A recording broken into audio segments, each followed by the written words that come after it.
Big ബോസിന്റെ ഇന്നത്തെ ടാസ്കിൽ ജിൻഡോയെ നാണം കെടുത്തി വിട്ടിരിക്കുകയാണ് ഋഷി. ജിൻഡോയുടെ ആദ്യത്തെ വീക്കിലുണ്ടായ ആ ഒരു ചായയുടെ വിഷയം ഋഷി എടുത്തിട്ടിരിക്കുകയാണ് അഭിനയിക്കുന്ന സമയത്ത്. ഇന്നത്തെ ടാസ്ക് ഏകദേശം ഒരു പകുതിയായപ്പോൾ ബിഗ് ബോസ് എല്ലാവരോടും ലിവിംഗ് റൂമിൽ വന്നിരുന്ന ആ ആഴ്ചയിലെ ഏറ്റവും മോശം പ്രകടനം കാഴ്ചവെച്ചവരെ ജയിൽ നോമിനേറ്റ് ചെയ്യാൻ പറയുന്നു. ടാസ്കിന്റെ ഇടയിൽ ഒരു ടാസ്ക് ആയിട്ടാണ് അത് കാണുന്നത്. അപ്പോൾ ഋഷി വന്നിട്ട് പറയുന്നുണ്ട്, ഈ ആഴ്ച ഇവിടെ ചായ ഇട്ട് ആരാൻ ചോദിക്കുന്നു.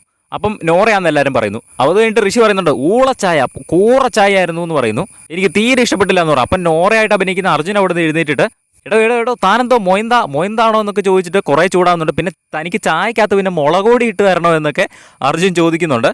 അപ്പൊ ഋഷി ഒട്ടും തന്നെ വിട്ടുകൊടുക്കുന്നില്ല. താൻ പോയി അവിടെ ഇരിക്കടോ, ഇത് എന്റെ സ്പേസാ, താൻ പോയി അവിടെ ഇരിക്കടോ എന്ന് പറയുന്നു. അർജുൻ അന്നേരം അതിന്റെ ഇരട്ടിയായിട്ട് പറയാണ്, താൻ കോഴിക്കോട് നിന്ന് കേട്ടിട്ടുണ്ടോ, പിന്നെ തനിക്ക് പിന്നെ ചായക്കകത്ത് മുളകോടി ഇട്ട് ഞാൻ തരണമായിരുന്നു അല്ലേ എന്നൊക്കെ ചോദിച്ച് കുറെ പറയുന്നു. അവസാനം അർജുൻ അവിടെ പോയി ഇരിക്കുന്നു.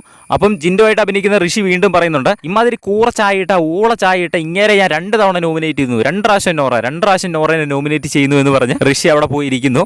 ഇത് കാണുന്ന എല്ലാവർക്കും ചിരി വരുന്നുണ്ട്. കാരണം ആ ഒരു ജിൻഡോയുടെ ചായയുടെ വിഷയം കുറേ അവിടെ ചർച്ചയായതാണ്. അകത്തും ബിഗ് ബോസിന്റെ അകത്തും പുറത്തും ചർച്ചയായ ഒരു വിഷയമാണ് ആ ഒരു ചായ കേസ്. അവിടെ നിന്നാണ് ജിൻഡോ കത്തി കയറി തുടങ്ങിയത്. അതിനെ ട്രോളിയിരിക്കുകയാണ് ഇപ്പോൾ ഋഷി. എന്തായാലും ബിഗ് ബോസിന്റെ കൂടുതൽ ലൈവ് അപ്ഡേറ്റ്സിനായിട്ട് ചാനൽ സബ്സ്ക്രൈബ് ചെയ്യുക.